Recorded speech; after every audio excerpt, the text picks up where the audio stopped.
Yo, what's going on everyone? It's TK. Welcome back to the channel. On today's video, I'm going to showcase a PEACEEE Lalo with all the Royal Champion equipments that could work with this strategy, and we're gonna see which one is going to be the best. So without any further ado, let's dive in. We have a diamond base on the first attack, and this one is an interesting one as it has those rage towers that targets actually a lot of defenses. But what is the plan? Now with the air defense placement is a tough Lalo, but we're gonna Lalo the lower side, and because the town hall is reachable with PEACEEE, we're gonna PEACEEE the town hall. But what about the siege?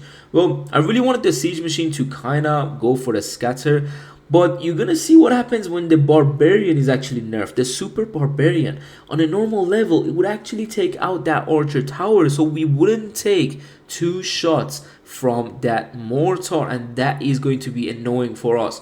So one thing I really wanted to do here is I want to speed the flame flinger, so I'm gonna go with the loon just to get this archer tower quickly. Okay, now with the PEACEEE, always when you're going into a monolith, use that skelly spell first. We're going also into a Tesla farm, and you're gonna see how many skellies is in this spot, man. It's just crazy.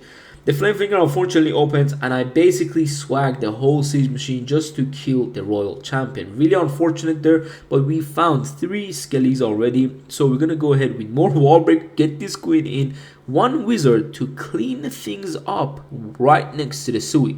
When you see that wizard and the value it gives you, always go for it because it's just so nice.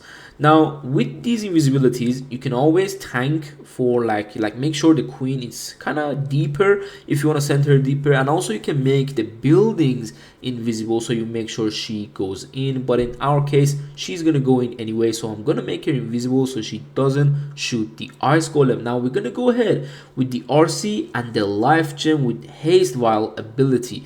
Everything is gonna be haste vial, but just different abilities combined with the haste vial, just because haste is probably one of the best abilities added to the game. Now we're gonna go ahead with the warden ability, heal, and a rage spell through this area, hasting the top group of loons too, adding more groups on the lower side.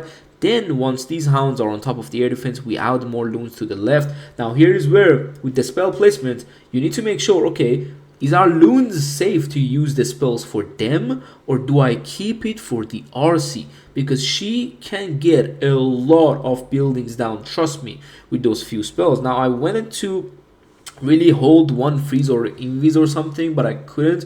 But look at the haste vial and that royal gem, because this is where that HP boost is what is gonna save this attack. If there was Hog Riders, if there was the Seeking Shield, she would have died because she gets no extra HP. Look how low she went because we got that value from the royal gem and the haste vial demolishing that area. So on the first attack, you can already see I'm liking the royal gem and the haste vial combination a lot more. But we're gonna dive into the next hit, which I have that haste vial, but with the Seeking Shield. She doesn't get that HP boost, but the damage she does is on another level because the Seeking Shield will make the defenses low on HP, and then the RC with the haste can just finish the defenses one by one. So let's go see and how that works. Now here is the next base. We have a box base with 2 singles and 4 ground exposed. This is a good base to Lalo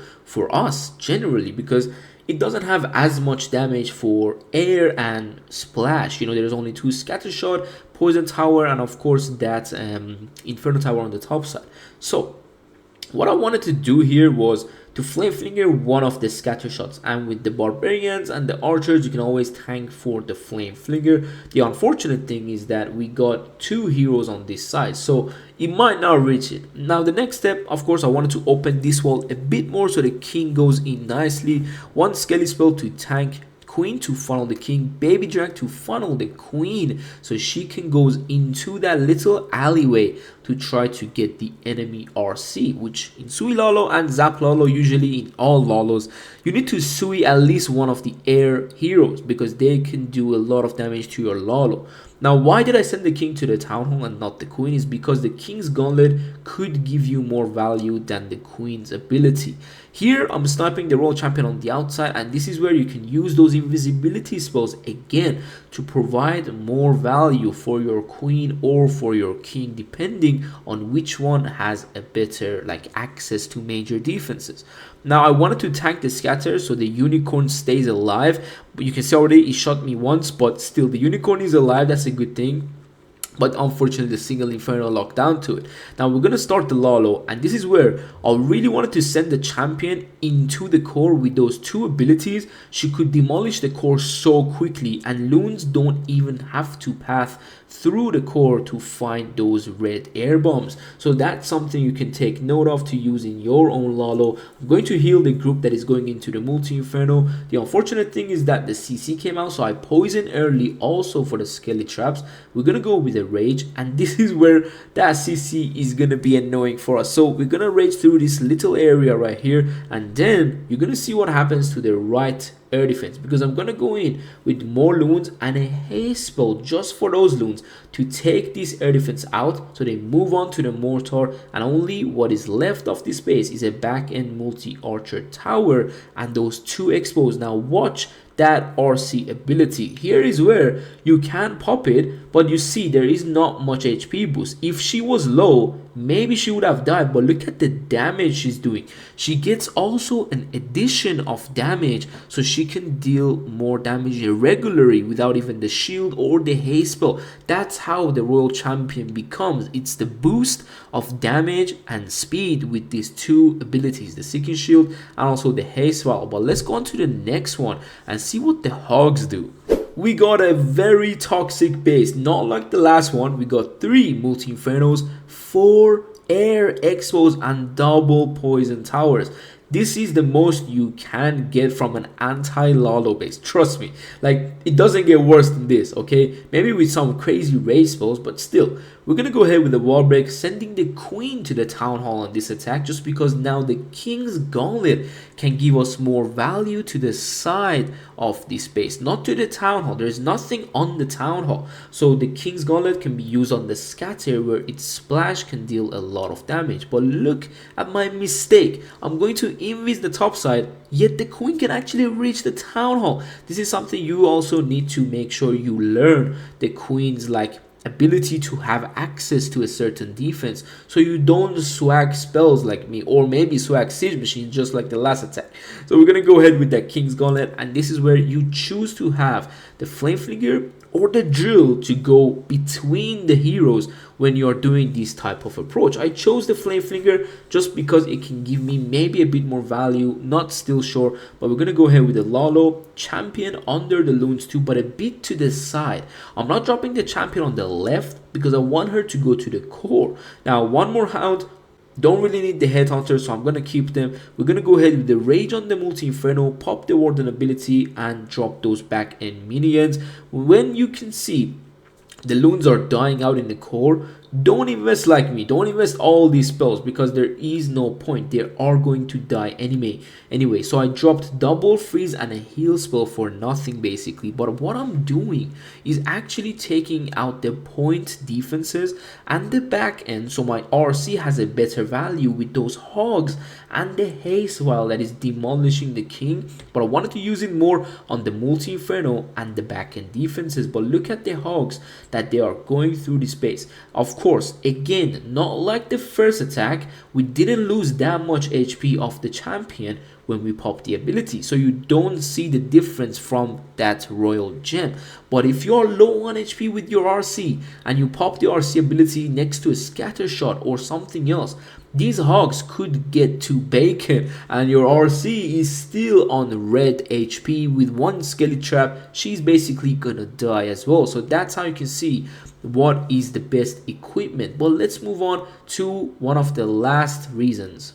One of the last reasons of why I like the royal gem and the haste vial together is that it's fast. It just makes the RC faster. Even if you're low on HP, she can gain that HP back and still be fast to finish off a base if you're running low on time.